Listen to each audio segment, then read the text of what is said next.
Live from Southwest Florida's news leader, this is Wink News This Morning. I'm meteorologist Brooke Silvering, and we're watching 4 areas in the tropics very closely. Plus, breaking overnight, a major crime scene in Fort Myers. Right now, we are pressing law enforcement for answers about what happened and checking on our water. A live look at the beach conditions to start your weekend after a summer of red tide in Southwest Florida. Hi, everybody. I'm Channing Frampton. Thanks so much for joining us. It's Saturday, September 8th. Andrea Henderson is off today. We'll have those stories in just a minute. But first, let's check with meteorologist Brooke Silvering on what's going on here locally and what's going on across the Atlantic Ocean. Very active in the Atlantic, especially compared to, yesterday. All right, we have some breaking news from overnight. Fort Myers police surrounded the car in this video.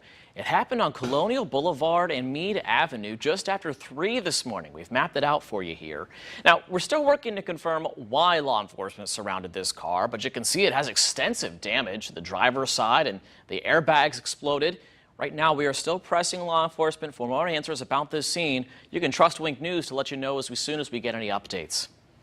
It's a sight we haven't seen in a while on our beaches. Look at this video from Fort Myers Beach taken yesterday. Water looks pretty good so far. No signs of dead fish or red tide finally. However, the latest red tide map does show that there are still some areas dealing with red tide. You can see it off the Lee County beaches and up near Port Charlotte. High concentrations down near Naples is looking pretty clear. So what are the beaches looking like in person? Well, Wink News reporter Janae Muchmore is live in Fort Myers Beach with a look. Good to hear things are back to normal there. However, there is one beach you cannot go to this weekend, and that's on the Sanibel Causeway Islands. That's because they found poop in the water. You can see the health advisory on shore here in this footage taken by the Wink News drone. The health department says routine testing found high levels of bacteria in this water along the Causeway Islands. They say swimming in the water could lead to increased risk of illnesses like stomach issues. They say possible causes are stormwater runoff, pets, wildlife, or even raw sewage. Pretty much not swimming in here, really. I mean, that's been the biggest thing. I almost wouldn't even want to swim in here if it was sewage, especially when you look down in the sand when you dig down a little bit. I think it's common sense at this point. I mean, I wouldn't go in that water. My kids even know not to go in the water, and they're 3 and 5. Better safe than sorry. Now, you should not step into this water until next Tuesday. That's when the next round of testing will come back. Trust Wink News to update you on when this advisory is lifted. Well, right now, Southwest Florida's most wanted woman is a free woman. A jury found this woman not guilty in the murder of a man in Lehigh Acres, even though she admitted to killing Derek Henderson last May. Now, she spent a year and a half in jail on a murder charge, and now her attorney says they used a defense that's gaining more popularity in Florida, and that's what got her freedom. Stand your ground and self-defense, it's becoming a little bit more prevalent these days, but it's a valid defense. State attorneys know that. Defense attorneys know that, and if the facts come out, the juries seem to get it right. Now she can put this behind her, and she can start planning her future. And he said one of the first things she did with her family was to hug them, and right now we're not able to reach the family for comment. Well, right now, 2 men are facing charges after a shooting in Lehigh Acres. Deputies say a teen was shot at a home off 3rd Street Southwest. But 2 other men at the home claimed it was the result of a drive-by shooting. Deputies say Jason Blanton and Caleb Savensky, the 2 men on your screen, made that story up. They say Blanton actually shot the man on accident, and both men lied because Blanton is a convicted felon. Well, it's not unusual to see these bears digging through dumpsters and trash cans in the Naples area, but now there's a potential program that could help keep your trash more secure. Commissioners will discuss requesting $100,000 from Florida Fish and Wildlife to pay for 400 bear-resistant trash cans. Governor Rick Scott allotted $500,000 this year to help FWC's Bearwise program, aimed at helping local governments reduce human-bear conflicts. Right now, there's a pilot program testing out the trash cans. Neighbors say we just have to learn to live with the bears. At the end of the day, we can't really control nature. Maybe we put less trash out or pay more attention to what we're putting in our trash cans. Now, if approved, the county could deploy the trash cans in heavy bear concentrated areas. More than half of the $500,000 has to go toward counties with ordinances that require these trash cans be secured. The rest can go towards counties without, and Collier County is one of those counties that doesn't have an ordinance. Well, canned for stealing candy. Coming up, the surprise culprit behind the crime at one of our jails. But first, why is plaid shirt guy trending on your Twitter feed this morning? We'll introduce you to him following the president's rally last night. And we have 2 tropical storms On the ones. Well, it's 7:11, and we're hearing a lot about a storm named Florence right now, and I'm guessing we're going to hear a lot more about her in the days going forward. Well, honoring our veterans, today the Veteran Society is hosting a parade for local veterans and first responders. The parade begins at 10 this morning. It'll start at the intersection of Cape Coral Street and Cape Coral Parkway. It will end at Southwest Florida Military Museum, and the address is on your screen. The parade will feature marching bands, color guards, special floats, and service vehicles. And that parade is also going to close Cape Coral Parkway starting at 9 o'clock this morning. The roadblock's going to go from Leonard Street to Cape Coral Street, and we've mapped it out for you on the screen here. Those roads will open again at noon today. Also happening today, you can support the family of a fallen police officer. The Veterans Club of America will present a $7,000 check to Adam Jobbers Miller's mom. The officer's mother will be escorted by the commander and other officers. The event is this morning at 11 at the club's headquarters in Fort Myers. That address is on your screen as well. The group raised the money just last week. Well, Parkland shooting survivor takes to the center stage at the Supreme Court nominee Brett Kavanaugh's hearing yesterday as a heated week on Capitol Hill came to a close. Now, witnesses and legal experts from both sides of the aisle fought to keep Kavanaugh in or out of the high court. Democratic Party members have used the hearing as a platform to remind voters just what's at stake in the midterm elections. Alea Eastman, who is a Marjorie Stoneman Douglas student, tried pushing against Kavanaugh. If Kavanaugh doesn't have the decency to shake hands with the father of a victim, he definitely won't have the decency to make life-changing decisions that affect real people. Well, up next in this process, the Judiciary Committee will vote and then the Senate will vote. Republican leaders hope to have this process completed before the midterm elections. Meanwhile, it's an odd moment during the president's rally in Montana. It has many on social media wondering what's going on. Just look behind President Trump's right shoulder in this video. See that man? He's known as Plaid Shirt Guy now on Twitter. After the chat with the official there, he has to leave the stage while a woman takes his spot. It turns out he was asked to leave. So the woman, she came in and she just said, I'm gonna replace you. And I just walked off. I knew I was getting kicked out for not being enthusiastic enough, so I decided just to not to fight it. Now he says the Secret Service escorted him to a back room, checked his ID, and then told him to leave respectfully and to not come back. Well, it's been almost a year since credit monitoring company Equifax announced that a data breach impacted nearly 148 million of you. But right now, the burden to protect your identity continues to be on you. So here are some good practices. You can start by enabling Credit Fraud Alert, which requires financial institutions to take steps to verify your identity before allowing access to your file. You can also credit freeze, which generally means stopping all access to your credit report. But don't worry, you can unfreeze it again to apply for cars or student loans. And you should review your credit report every 12 months. If you find an error, report it immediately. And last but not least, check your kids' credit reports because, well, they can fall victim to identity theft too. Well, the latest ban on straws in Southwest Florida coming up, where your drinks may be affected pretty soon. But first, a senior attacked at the drugstore? The warning he has for you so it doesn't happen again.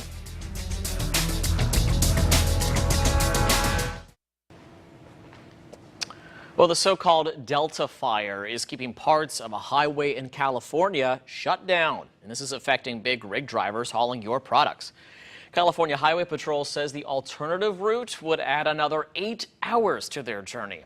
Truckers say the longer it takes to get to their destination, the more money they're missing out on. That's especially true for truckers who are driving food that can go bad. But despite the situation, drivers say this is just another day on the job. Natural disasters are kind of commonplace, but what we do, we encounter all kinds of road conditions. Now, drivers have been stuck from anywhere from 2 hours to 2 days on the road. They say while the freight needs to be delivered, they are putting their safety first. And as this fire continues to burn, the drivers are forced to stay put for now. All right, thank you, Brooke. Well, now this morning, a corrections officer canned for stealing candy. You can see Deputy John Mackey here shaking the Charlotte Sheriff's hand after 10 years of service about a year ago. The commissary at the Charlotte County Jail reported discrepancy in their sales of Mounds bars and Starburst candy. Mackey told investigators he took the candy to deal with his sugar cravings. He resigned after the sheriff's office put him on leave back in July. Well, this morning, a Pasco County deputy is being called a hero for saving a man's life. You can see it here caught on camera. Deputy Taylor Grant ran to the rescue to help a man who slipped and fell into the Gulf of Mexico. The man became trapped between a seawall and a floating walkway, but the deputy would not let anything stop him from saving this man. He sprinted toward the dock with heavy gear on. Number one thing was just get there, and I wanted to get him back onto dry land. I could see he was struggling. He was still semi-conscious, but he was obviously not to the point where he could pull himself up. Well, thank goodness he was there. Now, the deputy was able to get the man out of the water and to safety. The man's wife says he was trapped there for about 30 minutes. The deputy says it's a call he'll never forget. Well, look at this video. A man is attacked while shopping in a CVS store. You can see the attacker here come up in the jacket and the hat, and boom, he goes right into the guy and pushes him into some shelves. This happened in California. The man says he was shopping for a greeting card when it happened. He tried to get the man to stop, but he ran out of the store to a nearby Kohl's. The strangest part is that the victim says he didn't know who attacked him. I mean, if there was a confrontation or something, I could understand, but, you know, we had no confrontation. I've never seen the man before. Very lucky, yeah, that he, you know, particularly for someone that age to only walk away with minor injuries. This guy had a backpack, so you never know what's in there. I mean, it obviously looked like it had items in it, so who's to say what he did or didn't have in that backpack that could have been used against that guy. And right now, police say they are still looking for the attacker in this video. Tesla CEO Elon Musk is under fire again for lighting up during a recent interview, and it's costing him. Tesla stock has fallen 6% by the end of the day yesterday.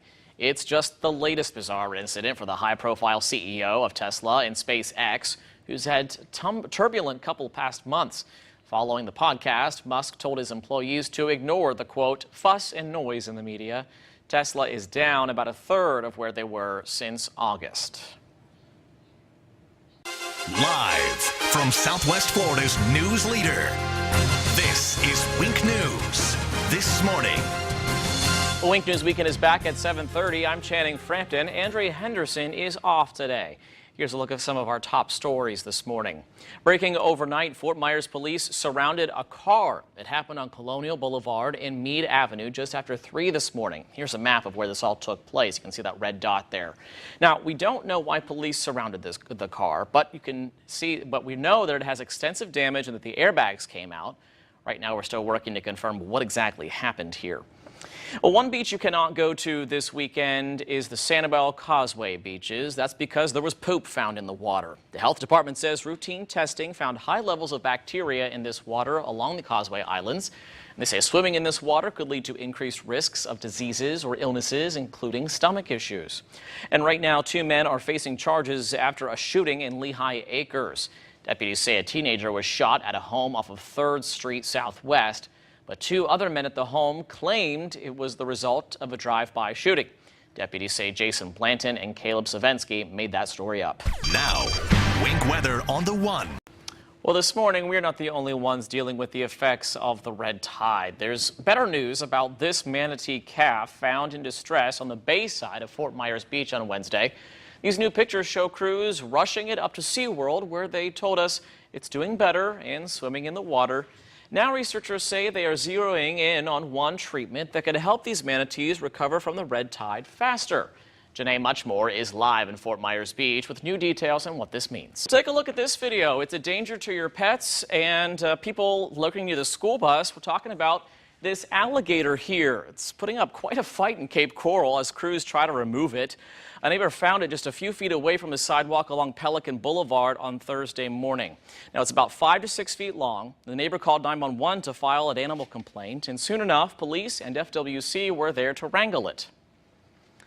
Well, if you have friends who are going through a divorce, researchers say you might be next. Coming up, why new research shows it may be contagious. But first, we're checking in on Chokoloskee, a year after Hurricane Irma. How a community is bouncing back after a devastating storm swamped the streets. Now, Wink weather on the ones. On the tropics, we're following Tropical Storm Florence right now, and she's looking kind of ragged right now. Exactly. There was a lot of wind shear, but it's expected to strengthen back into a major hurricane as we...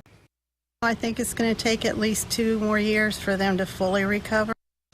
Neighbors like Lynn McMillan are still rebuilding their lives almost a year after Hurricane Irma. She lives in one of the hardest hit areas. Chokoloskee, you can see all the damage from a year ago. It's starting to look a little more normal these days. And only on Wink, the community says it couldn't have done it without the help of others. So we've made progress, but there's still things left to do. Lynn McMillan knows Chokoloskee still has a long way to go, an area swamped by Irma's storm surge last September. We first introduced you to her shortly after the storm damaged much of her property. There's so much devastation. But things are looking better. Her pool transformed from a muddy mess to sparkling blue water. Her guest house, which was nearly blown away, looking brand new with new stairs and fresh paint.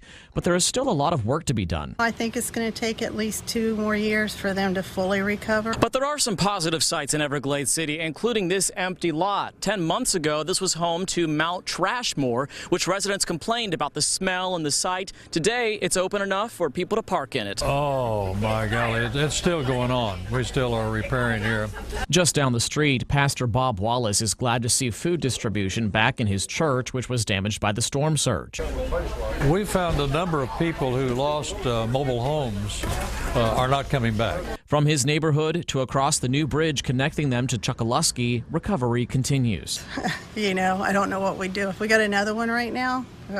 As people living here hope another storm isn't on the way. And people living in Chokoloskee and Everglades City tell me their biggest problem right now is that tourists are staying away because they think that there's red tide in the water surrounding the islands. They say the water is clear and clean and people can come back for fishing and boat tours. Well, high school football season has kicked off in full force, and parents, teachers, and students at Marjorie Stoneman Douglas High are honoring their fallen heroes. Fans gathered last night for the school's football team homecoming game. It was a time of fun, healing, and remembrance for the 17 people who were killed in February. This is the school's first football game since the day they lost their friends, a teacher, and a coach. Given the aftermath of everything, it seems like the community's banding together. The Stoneman Douglas Eagle now bears the number 17, and MSD Strong banners hang on the field. The Eagles won their game 23-6, which is a spread of 17 points. And while Nike's new ad campaign with quarterback Colin Kaepernick has caused a stir, it's also made online orders soar for the company. Many say it's no big mystery that Nike believes the campaign will create more business than it loses. In just 4 days, product orders rose 27%. The company is targeting 2/3 of their customers who are younger than 35 and ethnically diverse. The company is also looking to focus more on cities.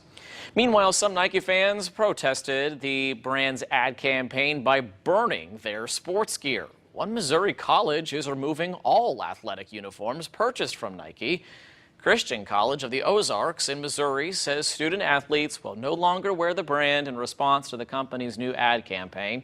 The school says it has revised its contracts for competition in all sports, adding a stipulation that all participating players and coaches show respect for the American flag and the national anthem.